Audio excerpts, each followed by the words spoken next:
So it looks like TNA is in big trouble, and this is shortly after the resurgence. They back as TNA. The nostalgia factor is back. TNA is hot right now. TNA is probably gonna challenge AEW, and unfortunately, it looks like that's going all downhill. It really does. As sad as that is, it already looks like the rise of TNA is now the fall of TNA. The first mistake they did was firing Scott D'Amore.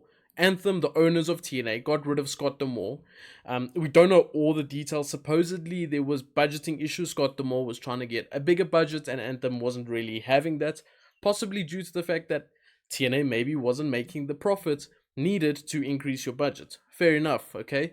But then apparently Scott D'Amore put a bid in, or had the proof of backing to buy TNA from Anthem, and they weren't having it. They were not having it, and I think maybe the reports are suggesting maybe they felt threatened by that, and maybe the conflict just went too far that they decided to let go of Scott D'Amore.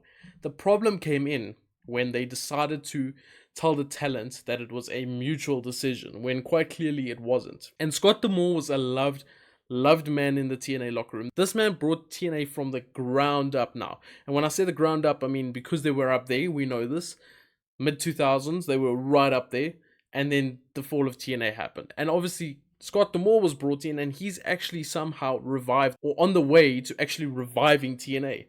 But they decided to let him go. Huge mistake in my opinion, because you could see this man loved the company. He loved TNA. I mean, who doesn't get a budget and then decides, let me try and buy the company? That's crazy to me. So that clearly shows how much he loved TNA and loves this company and wants to make the most out of this company. And think about the people he was able to bring in. Mustafa Ali, he's now on TNA. Dolph Ziggler, or in other words, Nick Nemeth, is now on TNA. The star power he was able to bring in, or is able to bring in, Ospreay with his appearances in TNA, it shows what kind of man he is, what his capabilities are, the drawing power he has, because let's be honest, TNA isn't necessarily the drawing power. So him, and obviously the money he was able to put up, was the drawing power to getting these people in there. And of course, the talent, the exceptional talent that worked there. Even Naomi, I mean, I forgot about her. Trinity Far too.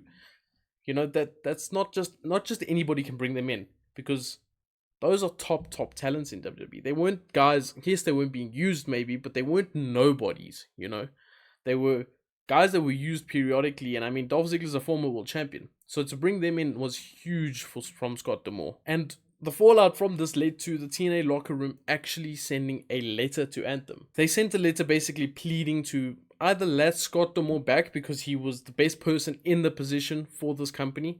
He knew the company, he knew the wrestlers, he was a brother, he was a coach, he was a father figure, he was a lot of good quality, or had a lot of good traits and good relationship with these wrestlers.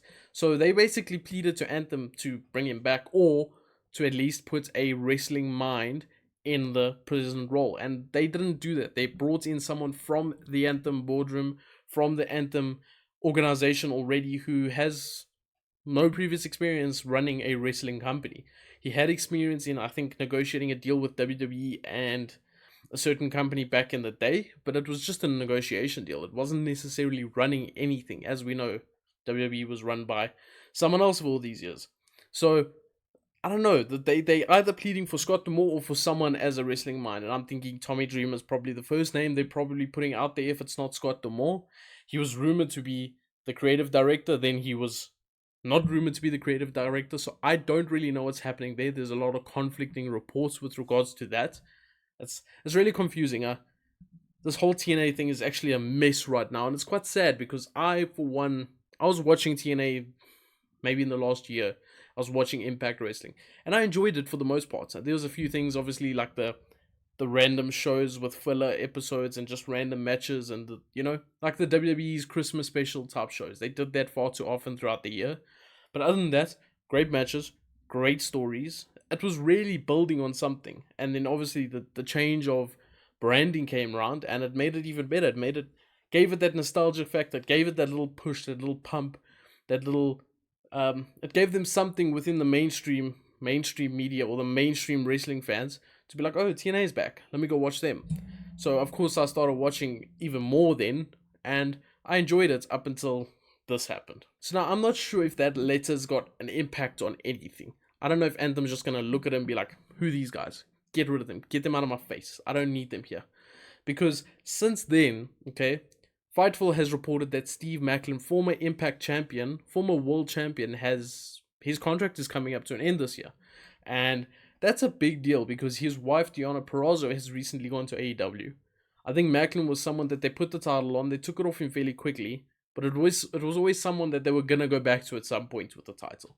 I don't feel it was a failed experiment or they weren't going to do it again. I think it was going to go back to him at some point for sure. He was going to be someone that they could give the title to again and give the title to again. And, he was a safe pair of hands they could give the title to. But now it seems like his contract's up to an end. And I'm not so sure he's going to re-sign, especially with all this drama happening within TNA right now. So that is a huge loss for them. And here's an even weirder thing that's going on right now, which is probably the bulk of why this video is being made because of all this happening. There's a certain top talents that have now tweeted out. I know wrestlers work us. That's just what they do. They're trying to blur the lines between reality and kayfabe. But a lot of the top wrestlers have now tweeted out the hourglass emoji, which basically could imply time is up or time is coming or whatever the case is. But what does this actually mean? And the wrestlers in question are Josh Alexander, Speedball Mike Bailey, Tommy Dreamer, Jordan Grace, Marsha Slamovich, Chris Bay, and Ace Austin have all tweeted so far that hourglass emoji. So what does it mean for them? Is their contract also coming to an end? Is it time is up as in they are going to leave if Scott D'Amore doesn't come back? Is it time is up as in Scott D'Amore is going to be back anytime soon? What does it actually mean? It's confusing. They're working us. They want us to talk about it. That's exactly what I'm doing. But if these guys were to leave, let's look at the worst case possible. If these guys were to leave, if they were to walk out, if they were to have their contracts expiring and not renewing them, this would be a huge deal because these are all mainstays on that roster. Mainstays. Any one of these guys could be, or these guys and women could be in the main event at any given point. ABC, the hottest tag team probably in all of last year. Josh Alexander, one of the greatest world champions ever, if not the greatest. Jordan Grace, we saw her in the Royal Rumble, absolutely fantastic, and arguably one of, if not the best women's wrestler in the world. Then, of course, Speedball Mike Bailey, who's worked his ass off on the indies and within TNA, obviously having matches with everybody he possibly can and killing it with everybody he can. Marsha Slamovich, highly underrated women's wrestler, highly underrated. She could go to Japan very easily. She's already done a lot of work there in the past. There's places for all these guys to go really easily, and that's worrying for TNA, and I think Anthem should be worried as well. Because I do think Scott D'Amore, to a certain extent, was keeping the camaraderie, keeping people there that could potentially go to bigger opportunities, bigger paychecks. I think his camaraderie, his relationship with these wrestlers was keeping a lot of them there. So it's kind of interesting. And I think we've heard absolutely nothing since the letter was being released from Scott D'Amore, from the talent, from Anthem, from TNA in general. We've heard nothing. So we don't know exactly where this is going. And I think it's super interesting, super worrying at the same time. So I hope it works out for them. I hope it works out for TNA and the roster mainly. Anthem is just a big corporate company with a TV's time slot that owns TNA wrestling. I don't really care about them is what I'm trying to say. I care about the talent, the people working there, and the people that care about wrestling.